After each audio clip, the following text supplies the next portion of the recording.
अभी हम क्वथनांक उन्नयन के संबंध में राउल्ट का नियम पढ़ेंगे। क्वथनांक उन्नयन क्या होता है और इसके बारे में राउल्ट का नियम क्या कहता है, इसको हम लोग स्टडी करेंगे। क्वथनांक उन्नयन के बारे में जान लेते हैं। कोई भी सॉल्वेंट है, सॉल्वेंट में कोई सॉल्यूट मिलाते हैं, सॉल्यूट।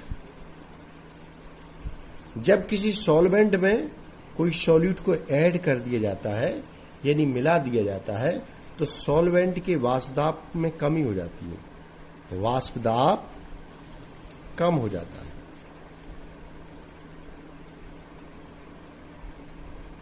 जब किसी विलायक में कोई विलेय, जब किसी विलायक में कोई विलेय मिलाया जाता है तो विलायक के वाष्प दाब में कमी हो जाती है, जिसे हम लोग वाष्प दाब में अवनमन यानी लोअरिंग इन वेपर प्रेशर के नाम से जानते हैं। जैसे ही उसके सॉल्वेंट के वाष्प दाब में कमी होती है, उसी के सापेक्ष उसके क्वथनांक में वृद्धि हो जाती है। ठीक है, जैसे शुद्ध जल है, वाटर शुद्ध जल है और उसका क्वथनांक अभी 100 डिग्री सी है, लेकिन इसी वाटर में हम कुछ और मिला दें, कुछ विलेय मिला दें, सॉल्यूट एस मिला दें, अब इसका जो बॉइलिंग पॉइंट है 100 डिग्री सी प्लस हो जाएगा। ठीक है, मतलब समझ लीजिए शुद्ध जल का क्वथनांक 100 डिग्री सी होता है, लेकिन अगर उस जल में कोई सॉल्यूट मिला दिया जाए तो उसके क्वथनांक में कुछ वृद्धि हो जाती है। इस घटना को हम लोग क्या कहते हैं? क्वथनांक में उन्नयन कहते हैं। क्वथनांक में उन्नयन कहते हैं, उन्नयन, elevation in boiling point. English में बोलते हैं क्वथनांक उन्नयन को elevation, elevation in boiling point, elevation in boiling point क्वथनांक में उन्नयन कहते हैं। सीधी बात एक बार फिर से समझ लीजिए, शुद्ध विलायक में जब कोई अवाष्पशील विलेय मिला देते हैं तो उसके वाष्प दाब में कमी होती है। वाष्प दाब में कमी होने के कारण उसके क्वथनांक में कुछ वृद्धि हो जाती है, और क्वथनांक में जो वृद्धि होती है उसी को हम लोग क्या कहते हैं? क्वथनांक में उन्नयन कहते हैं। चलिए अभी एक हम ग्राफ देखते हैं। चलिए क्वथनांक के उन्नयन को समझने के लिए एक ग्राफ आपके सामने है, इसे हम लोग देख सकते हैं। और ये ग्राफ जो है, एक तरफ लिखा हुआ है वेपर प्रेशर, वेपर प्रेशर, दूसरी तरफ लिखा हुआ है टेम्परेचर। ये जो एस रेड कलर से दिखाया गया है, ये जो वाला मार्क, ये मार्क इसलिए है कि सॉल्वेंट के लिए है। सॉल्वेंट का ये कम ताप है, ये और अधिक ताप है, ये और अधिक ताप है। मतलब कम ताप पर सॉल्वेंट का वाष्प दाब इतना है, वेपर प्रेशर सॉल्वेंट का ज्यादा है, जब उसमें शुद्ध मात्रा में सॉल्वेंट है। ये मार्क उसी को दिखा रहा है। ये जो मार्क दिखा रहा है, ये किसको दिखा रहा है? शुद्ध विलायक है, शुद्ध विलायक, ये शुद्ध विलायक का रिमार्क है। जब विलायक में कोई विलेय नहीं है तब उसका वाष्प दाब इतना है, लेकिन जैसे ही उसमें कुछ विलेय मिला दिया जाता है, उसी ताप पर उसका वाष्प दाब घट करके क्या हो जाएगा? ये जो ब्लैक लाइन से दिखाया जा रहा है, ये जब उसमें कोई चीज विलेय मिला दिया गया है तब उसका वाष्प दाब है। ठीक है, अब उसी विलयन में थोड़ी मात्रा में और विलेय मिला दिया गया, उसी विलयन में थोड़ी मात्रा में और अधिक विलेय मिला दिया गया, अब उसका रिमार्क ये है। मतलब जब कुछ नहीं मिलाया तब वाष्प दाब इतना, जब कुछ मिला दिया गया अब वाष्प दाब इतना, कुछ और मिला दिया गया अब वाष्प दाब इतना हो गया।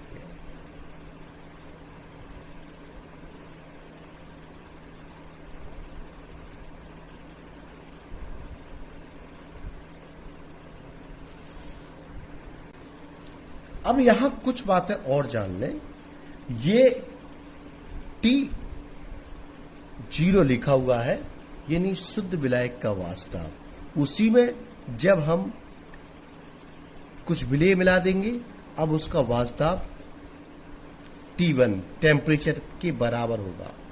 मतलब जब सॉल्वेंट में कुछ नहीं है तब उसका जितना वाष्प दाब है T0 टेम्परेचर पर, अब अगर उस सॉल्वेंट में कुछ आप मिला देंगे तो थोड़ा टेम्परेचर अधिक करना पड़ेगा, वाष्प दाब उतना ही हो जाएगा। कहने का आशय ये है कि अगर टेम्परेचर बढ़ाएंगे तो जो वाष्प दाब में अवनमन होगा वो कवर अप हो जाएगा। ये है T2 टेम्परेचर, ठीक है। ये यहां P0 है और ये P1 है और ये P2 है, ठीक है। आप यहां देख रहे हैं, यहां वेपर प्रेशर है और यहां टेम्परेचर है। जब सॉल्वेंट में कोई विलेय नहीं है तब उसका वेपर प्रेशर हाई होगा। जैसे उसमें कुछ विलेय मिला देंगे, वेपर प्रेशर कम हो जाएगा। उस वेपर प्रेशर को बढ़ाने के लिए हमें टेम्परेचर में इतनी वृद्धि करनी पड़ेगी, ठीक है। फिर उसमें विलेय कुछ और मिला देंगे, फिर वेपर प्रेशर और गिर जाएगा, वेपर प्रेशर यहां आ जाएगा, यहां से वेपर प्रेशर यहां आ जाएगा। अब इसको फिर से उसी वेपर प्रेशर की रेंज में पहुंचाने के लिए हमें इतना टेम्परेचर देना पड़ेगा। सीधी बात है, कहने का आशय ये है कि क्वथनांक में वृद्धि हो जाती है। जब भी किसी विलायक में कोई विलेय मिलाएंगे तो उसका क्वथनांक बढ़ जाता है। इसे कहते हैं क्वथनांक में उन्नयन, यानी एलिवेशन इन बॉइलिंग पॉइंट। इसे कहते हैं एलिवेशन इन बॉइलिंग पॉइंट। इसे कहते हैं क्वथनांक में उन्नयन। चलिए, क्वथनांक उन्नयन के बारे में राउल्ट का नियम क्या कहता है, इसकी जानकारी करते हैं। जब किसी शुद्ध विलायक में कोई अवाष्पशील विलेय मिलाया जाता है तो उसके वाष्प दाब में वाष्प दाब में अवनमन के कारण क्वथनांक में उन्नयन हो जाता है, जिसे क्वथनांक उन्नयन कहते हैं।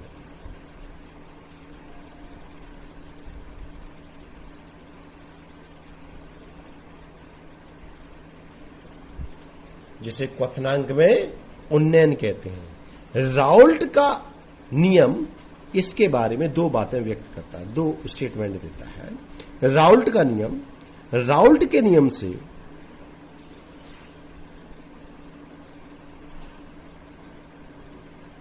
नंबर 1, राउल्ट का नियम कहता है किसी विलायक के क्वथनांक में उन्नयन विलेय के मूलल सांद्रण के समानुपाती होता है।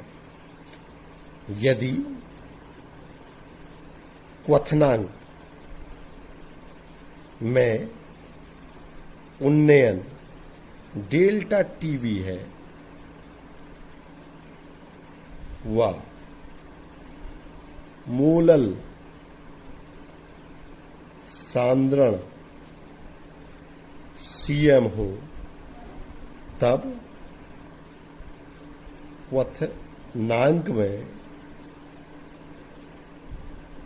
क्वथनांक में उन्नयन यानी एलिवेशन इन बॉइलिंग पॉइंट समानुपाती मूलल सांद्रण के समानुपाती होगा। अब इसे लिखेंगे, क्वथनांक में उन्नयन क्या है, डेल्टा टीवी समानुपाती सीएम। समानुपाती का निशान हटाया जाएगा तो डेल्टा टीवी बराबर केवी डॉट सीएम। ये सीएम मोललता है और मोललता को हम लोग प्रदर्शित करते हैं। हम लोगों ने मोललता को पहले से पढ़ रखा है, इसको हमने नाम दे दिया इक्वेशन नंबर 1। यदि सीएम बराबर, जो मोललता कहते हैं, small W M into capital W ऊपर 1000, 1000 इसलिए रखना पड़ रहा है, ये पूरा पूरा मोलल सांद्रण है, मोललता बोलते जैसे, क्या मोललता, CM concentration molality, small w m into capital W। ऊपर 1000 इसलिए क्योंकि ये यहां ग्राम में लिखा जाएगा, इसलिए किलोग्राम में कन्वर्ट करने के लिए हम ऐसा करते हैं। मोललता में ध्यान रखते हैं किसी विलायक के 1 किलोग्राम में उपस्थित विलेय के मोलों की संख्या।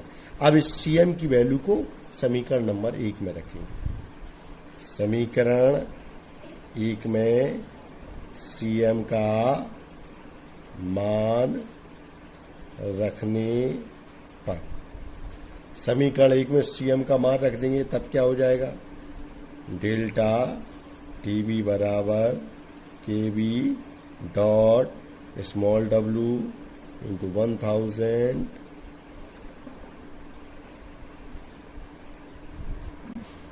चलिए, डेल्टा TB क्वथनांक में उन्नयन, ये KB small w 1000 upon m into capital.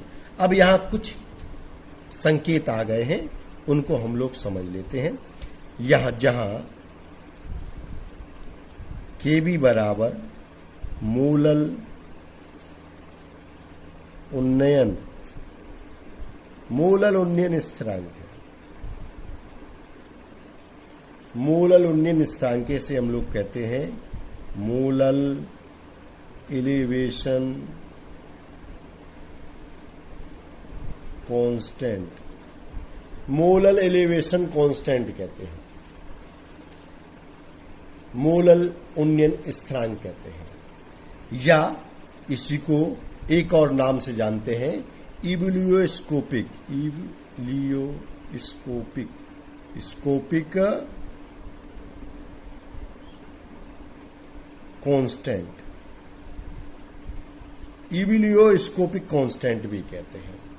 ये क्वथनांक उन्नयन के बारे में राउल्ट का नियम हो गया। पहला पॉइंट, किसी विलायक के क्वथनांक में उन्नयन विलेय की मोलल सांद्रण के समानुपाती, यानी delta TB proportional to CM। CM होती है मोललता, KB समानुपाती का निशान हटेगा, KB आ जाएगा। KB क्या है, मोलल उन्नयन स्थिरांक। अच्छा, और सारी चीजें आप जानते ही होंगे। डेल्टा TB क्वथनांक में उन्नयन है, KB आप जान ही गए हैं, W विलेय की मात्रा है। इसको हम एक बार फिर से रिमार्क करते हैं जरा। यहां आप देखेंगे KB के बारे में जिक्र हो गया, स्मॉल w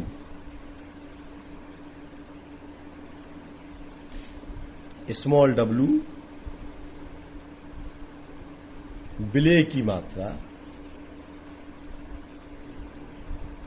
मात्रा वो भी ग्राम में, AM विलेय का अणुभार, विलेय का अणुभार, और कैपिटल W बराबर विलायक की मात्रा ग्राम में। विलेय की मात्रा स्मॉल w, AM विलेय का अणुभार है, कैपिटल W विलायक की मात्रा ग्राम में है। चलिए, अब हम एक और स्टेटमेंट यहां चेंज कर सकते हैं कि CM का फॉर्मूला रखा गया small w AM into capital W, ऊपर 1000। ये सांद्रता का पैमाना इसको शो करता है कि जो विलेय के अणुओं की सांद्रता व्यक्त की जा रही है विलायक के 100 ग्राम में उपस्थित अणुओं की संख्या द्वारा है। यदि विलायक के 1000 में यदि 100 ग्राम कर दिया जाए तब क्या होगा, देखते हैं।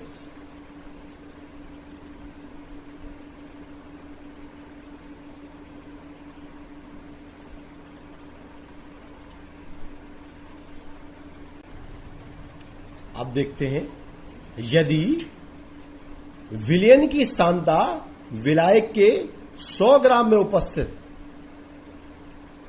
यदि विलयन की सांद्रता विलायक के 100 ग्राम में उपस्थित विलेय की मात्रा द्वारा व्यक्त करना हो तब CM बराबर small w AM into capital W हो जाएगा। आपने पिछले फॉर्मूले में जो CM की वैल्यू देखी थी वहां पर 1000 था, वहां क्या किया गया है, 100 कर दिया गया। अब लिखेंगे समीकरण 1 में Cm का मान रखने पर, समीकरण 1 में अगर मान रख देंगे तो क्या हो जाएगा भाई? समीकरण 1 में रख देंगे तो delta TB is equal to K dot small W into 100 upon M into capital W.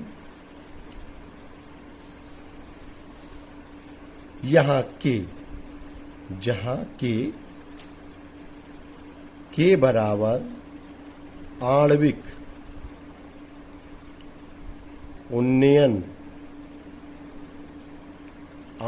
उन्नयन स्थिरांक है।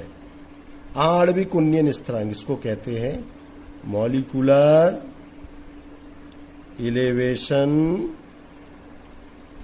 कांस्टेंट।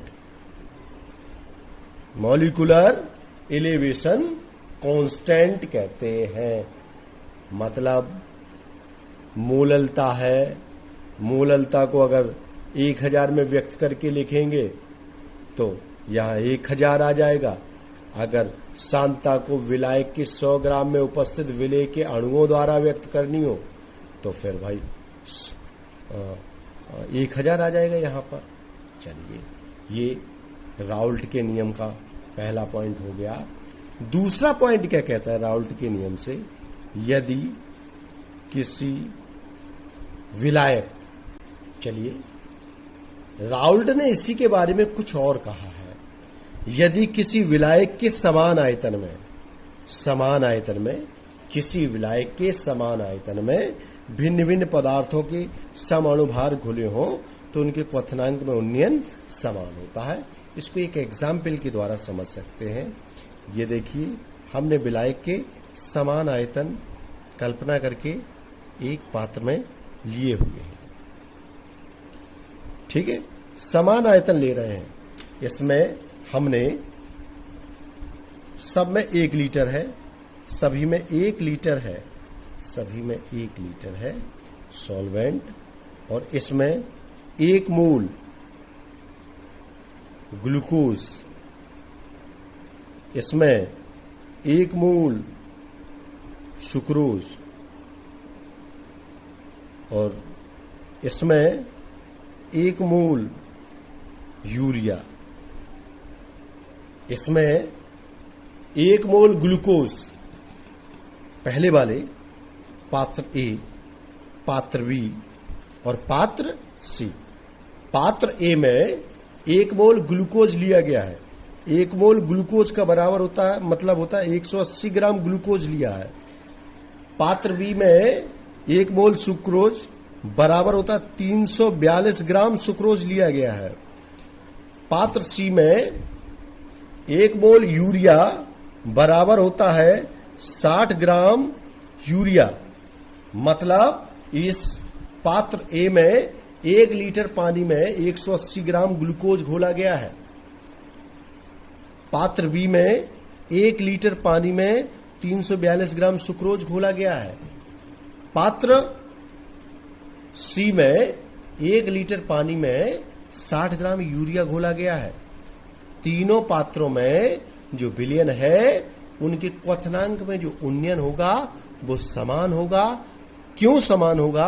क्योंकि इसमें भी 1 मॉलिक्यूल है, 1 मोल है, इसमें भी 1 मोल है, इसमें भी 1 मोल है। और जो क्वथनांक में जो उन्नयन है, क्वथनांक में उन्नयन है वो अणु संख गुणधर्म है। मतलब अणुओं की संख्या पर निर्भर करता है। इस बात पर निर्भर नहीं करता है कि क्या घोला गया है और कितना घोला गया है। ध्यान रखना, क्या घोला गया है और कितना घोला गया है, इस बात पर निर्भर नहीं करता है। यहाँ 180 ग्राम ग्लूकोज है, 342 ग्राम सुक्रोज है, 60 ग्राम यूरिया है। सारी तीनों वैरायटियां अलग अलग हैं, लेकिन तीनों में जो कॉमन सी बात है, 1 अणु 1 मोल 1 मोल। सभी में चूंकि 1 मोल है इसलिए क्वथनांक में उन्नयन भी समान होगा। जो क्वथनांक इस विलयन का वही बॉइलिंग पॉइंट इस विलयन का, वही बॉइलिंग पॉइंट इस विलयन का होगा। क्लियर? चलिए